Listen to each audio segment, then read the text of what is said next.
नमस्कार, मैं हूं आपके साथ अंकिता पाल। बुलेटिन की शुरुआत करते हैं। सीएम सुखविंदर सिंह सुक्खू ने विपक्ष पर पूर्व में हिमाचल के हितों को बेचने का आरोप लगाया है और कहा कि 4 पावर प्रोजेक्ट में लॉयल्टी को कम करके हिमाचल प्रदेश की आर्थिकी को खराब किया गया है, जिसमें संशोधन कर सरकार ने केंद्र सरकार से भी मुद्दा उठाया और अगर सरकार की शर्तों के मुताबिक इन पावर प्रोजेक्ट की कंपनियों में ने काम नहीं किया तो सरकार इन्हें अपने अधिकार में ले लेगा। नेता प्रतिपक्ष के सरकार पर ड्रोन से जासूसी करने के आरोपों पर सीएम सुखविंदर सिंह सुक्खू ने कहा कि हिमाचल सरकार किसी भी जासूसी नहीं करवा रही है। मामला गंभीर है, इसलिए सरकार इसकी जांच करवाएगी और ईडी और सीबीआई को भी चिट्ठी लिखकर पूछा जाएगा कि कहीं वो नेता प्रतिपक्ष की जासूसी तो नहीं करवा रहे हैं। नेता प्रतिपक्ष हताश हैं और बिना बात सुने ही सदन से वॉकआउट कर रहे हैं। हमारी सरकार आई, मजबूती से दिल्ली में पक्ष रखा और अभी मनोहर लाल खट्टर जी जैसे ही बने मैं उनके पास गया। मैंने कहा कि हम लूरी को भी टेक ओवर कर लेंगे, सुन्नी को भी टेक ओवर कर लेंगे और धौला सिद्ध को भी टेक ओवर कर देंगे। हमारी सरकार प्रदेश के लोगों के हित को बिछड़े नहीं देगी जो पिछली बीजेपी की सरकार ने बेचा। माननीय अध्यक्ष महोदय, बातचीत जारी है। हमने टेक ओवर की प्रोसीडिंग स्टार्ट की, ये कोर्ट में चले गए। हम माननीय प्रधानमंत्री का सम्मान करके अभी चुप है। अभी हमारी कैबिनेट ने फैसला किया कि पहले 12 साल में हम 12% लेंगे, 12 से 30 साल में 18% लेंगे, 30 से 40 साल में 30% लेंगे और 40 साल बाद ये सारे प्रोजेक्ट हम अपने पास वापस लेंगे। राज्यसभा चुनाव के दौरान उठा सियासी तूफान अभी शांत नहीं हुआ है। मॉनसून सत्र के दौरान चौथे दिन भी आज सदन में विधानसभा अध्यक्ष के 6 विधायकों के सिर कलम करने और 3 का सिर आरे के नीचे होने के बयान पर आज बीजेपी विधायक इंद्रदत्त लखनपाल ने सदन में पॉइंट ऑफ के ऑर्डर के तहत में सवाल उठाया। अध्यक्ष से इस बयान पर खेद प्रकट करने की मांग की, जिसे अध्यक्ष ने खारिज करते हुए कहा कि मैंने सदन में ऐसा कोई बयान नहीं दिया है, जिसके लिए खेद प्रकट करें। जिस पर सदन में विपक्ष ने नारेबाजी की और सदन से वॉकआउट कर दिया है। विपक्ष के नेता जयराम ठाकुर ने आरोप लगाया कि विधानसभा अध्यक्ष ने संवैधानिक पद पर बैठकर गैर जिम्मेदाराना बयान दिया था, जिस पर विधायकों ने सदन में मामला उठाया। लेकिन विपक्ष की बात सुनने के बजाय विधानसभा अध्यक्ष ने कहा कि उनकी सीखने की उम्र नहीं है, जो कहा वो ठीक है। और वहीं सत्ता पक्ष की ओर से संसदीय कार्य मंत्री हर्षवर्धन चौहान ने विपक्ष द्वारा उठाए गए मुद्दे पर सदन में निंदा प्रस्ताव लाया और विपक्ष के आरोपों की निंदा की और कहा कि राज्यसभा चुनाव के दौरान बीजेपी ने हिमाचल में मिशन लोटस चलाया है, जिसे प्रदेश की जनता ने जवाब दे दिया है। ऐसे में अब विपक्ष को अपनी भूमिका को निभाने का कार्य करना चाहिए।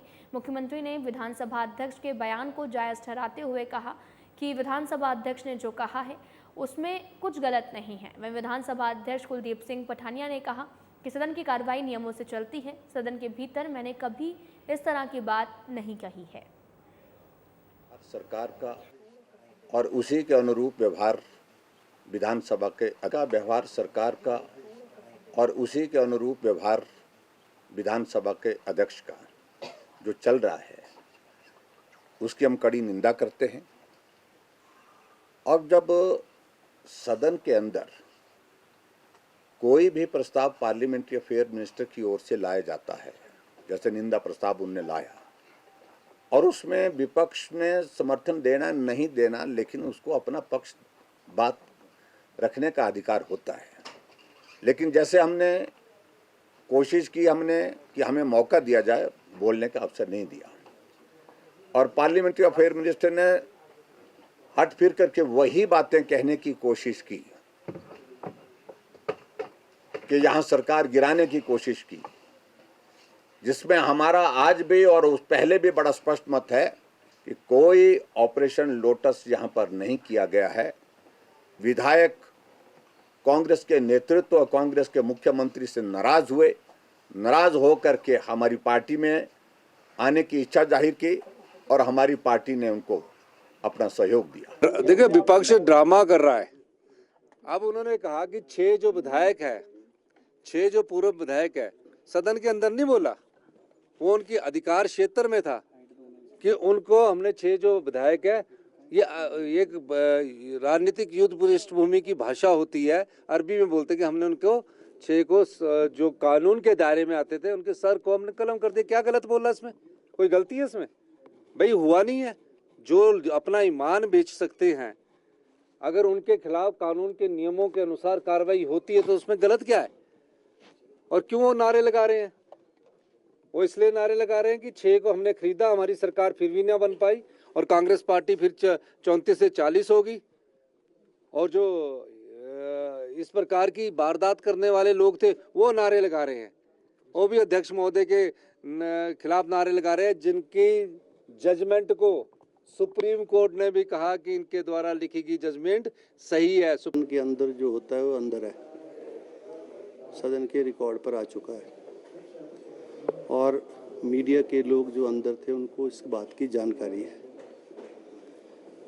तो सदन के अंदर जो हुआ वो हो गया और जो हुआ नियमों के अनुरूप हुआ, व्यवस्थाओं के अनुरूप हुआ, जो अधिकार क्षेत्र स्पीकर का है उसके मुताबिक हुआ। अब किसी नियम की उल्लंघना हुई, किसी कन्वेंशन को तोड़ा गया है तो उसका इलाज भी उन्हीं नियमों में है और जो समझते हैं ऐसा हुआ है वो उन नियमों को लेकर कोई भी प्रस्ताव सदन में ला सकते हैं। हिमाचल विधानसभा मॉनसून सत्र में शुक्रवार को सदन के अंदर विपक्ष ने थुनाग में हॉर्टिकल्चर कॉलेज के निर्माण को लेकर जमकर हंगामा किया। नेता प्रतिपक्ष जयराम ठाकुर ने थुनाग में हॉर्टिकल्चर कॉलेज खोलने को लेकर सदन में सवाल भी उठाया। कॉलेज भवन के निर्माण को लेकर सवाल पूछे, लेकिन सरकार की ओर से कोई भी संतोषजनक जवाब नहीं मिला है, जिसके बाद में विपक्ष ने सदन में नारेबाजी शुरू कर दी है और सदन से वॉकआउट कर दिया है। और साथ ही नेता प्रतिपक्ष जयराम ठाकुर ने कहा कि थुनाग में हॉर्टिकल्चर कॉलेज पूर्व सरकार द्वारा होने की घोषणा की थी और इसके लिए भूमि चयन भी किया था, भूमि पूजन भी कर दिया गया था। भवन के निर्माण के लिए 10 करोड़ बजट का प्रावधान भी किया था, लेकिन इस सरकार ने 2 साल बीत जाने के बाद भी टेंडर नहीं लगने दिया, जिसको लेकर आज जब सदन में सवाल पूछा गया तो लोक निर्माण मंत्री और बागवानी मंत्री ने इसको लेकर कोई संतोषजनक जवाब नहीं दिया है। भारतीय जनता पार्टी विधायक दल ने प्रश्नकाल के दौरान एक प्रश्न के उत्तर में मुख्यमंत्री और रेवेन्यू मिनिस्टर की ओर से जिम्मेदारी के साथ जवाब ना देने की वजह से हमने वॉकआउट किया है। और मैं इस बात को मैं कहना चाहूंगा, प्रश्न ये था कि सराज विधानसभा क्षेत्र के अंतर्गत थुनाग में एक हॉर्टिकल्चर कॉलेज हमने शुरू किया था और उसकी फॉरेस्ट क्लियरेंस करने के बाद 205 बीघा जमीन उस कॉलेज के नाम पर की गई। फॉरेस्ट की क्लियरेंस सारी होने के बाद वहां पर भूमि पूजन किया गया और भूमि पूजन के पश्चात 10 करोड़ रुपए का बजट का प्रावधान करने के बाद 1.25 वर्ष का कार्यकाल हुआ, लेकिन टेंडर नहीं होने दिया। मॉनसून सत्र के चौथे दिन प्रश्नकाल से पहले विपक्ष के नेता जयराम ठाकुर ने सदन में पॉइंट ऑफ ऑर्डर के तहत में उनके निवास स्थान के आसपास ड्रोन चलाने का मामला उठाया। नेता प्रतिपक्ष ने कहा कि मुझ पर नजरें रखी जा रही हैं, शिमला के एसपी मेरी निजता का हनन कर रहे हैं। विपक्ष के नेता के घर में कौन आ रहा है, कौन जा रहा है, इस पर नजरें रखी जा रही हैं। विपक्ष के विधायकों के फ़ोन पहले ही टैप किए जा रहे थे और जो कि परंपरा नहीं है। जयराम ठाकुर ने अधिकारियों को चेताते हुए कहा कि अधिकारी अपनी सीमाओं को ना लांघें। पहले मैंने सोचा कि रूटीन में चलता है, मैंने 10 बार बोल दिया अपने जो कर्मचारी हैं, बाकी जो लोग उसको देखते थे। लेकिन आज जब मैं आ रहा था विधानसभा, उस वक्त भी वहां पर ड्रोन वहां पर हमारे घर के आंगन में घूम रहा था और ये मैं समझता हूँ कि बहुत दुर्भाग्यपूर्ण है।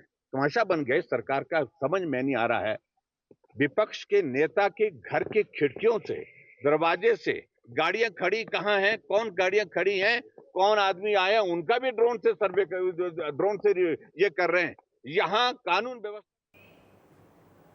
महिला और बाल विकास विभाग के जिला स्तरीय निगरानी समिति की त्रैमासिक बैठक बचत भवन में जो है वो आयोजित की गई है और बैठक की अध्यक्षता करते हुए उपायुक्त आबिद हुसैन सादिक ने विभाग के माध्यम से चलाई जा रही कई योजनाओं की बिंदुवार समीक्षा की, अधिकारियों को आवश्यक दिशा निर्देश दिए। उन्होंने कहा कि महिला और बाल विकास विभाग के अंतर्गत चलाई जा रही कई योजनाएं अत्यंत महत्वपूर्ण हैं, जिसे अधिकारी गंभीरता के साथ क्रियान्वयन करें ताकि पात्र लोगों को इन योजनाओं का लाभ मिल सके।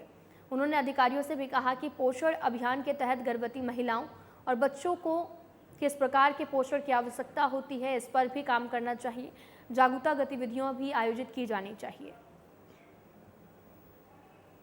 बैठक हुई जो ICDS डिपार्टमेंट में हुई थी, उसमें काफ़ी डिटेल प्रेजेंटेशंस हुई, डिस्कशंस हुई, डिलिब्रेशंस हुई, जिस पर कुछ खास मुद्दों पर ज़्यादा चर्चा हुई, जिसमें हमें एम्फसाइज करने की ज़रूरत है और हमें ज़्यादा मेहनत करने की ज़रूरत है। जैसे कि पोषण अभियान में हमें ज़्यादा मेहनत करने की आवश्यकता है कि क्या न्यूट्रिशन हमें चाहिए, क्या हमारी प्रेग्नेंट और लैक्टेटिंग मदर्स को न्यूट्रिशन चाहिए, उसकी IEC एक्टिविटी हो, और बच्चों को क्या न्यूट्रिशन चाहिए, कितना प्रोटीन कंटेंट चाहिए, आयरन कंटेंट चाहिए, बाकी कंटेंट्स चाहिए, उसका भी, और जो वो नॉर्मल डाइट ले रहे हैं उसमें से वो चीज़ें कैसे निकल आए और उनको उसके अलावा क्या खाने की आवश्यकता है, इस पर एक IEC एक्टिविटी जो है, एक कैंपेन हम चलाएंगे। धर्मशाला में TCP लागू करने के निर्णय को लेकर प्रदेश सरकार का विरोध किया जा रहा है। आपको बता दें कि ये विरोध धर्मशाला बीजेपी मंडल ने DC कार्यालय के बाहर किया, जिसमें तमाम बीजेपी कार्यकर्ता मौजूद रहे हैं। बीजेपी कार्यकर्ता शुभम ने बताया कि सरकार के इस निर्णय का धर्मशाला की जनता विरोध करती है। TCP को लागू करने के फैसले को जल्द सरकार वापस ले, अन्यथा बीजेपी मंडल और धर्मशाला की जनता बड़े प्रदर्शन की ओर रुख करेगी।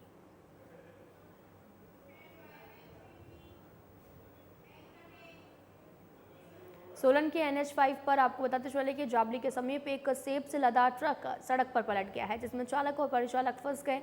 परिचालक को रेस्क्यू टीम द्वारा तुरंत निकालकर 108 एम्बुलेंस की मदद से धर्मपुर अस्पताल ले जाया गया, जहां पर उसकी गंभीर हालत में देखते हुए उसे सोलन अस्पताल के IGMC शिमला रेफर किया गया। वहीं चालक, जिसका नाम मधु है, उसकी बाजू ट्रक के नीचे फंस गई। उसे तकरीबन 2.5 घंटे की कड़ी मशक्कत के बाद ट्रक से बाहर निकाला गया।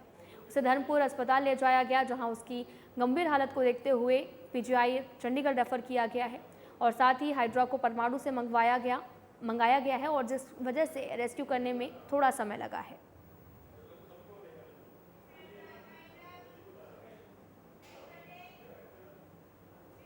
लास्ट वीडियो में इतना ही। नमस्कार।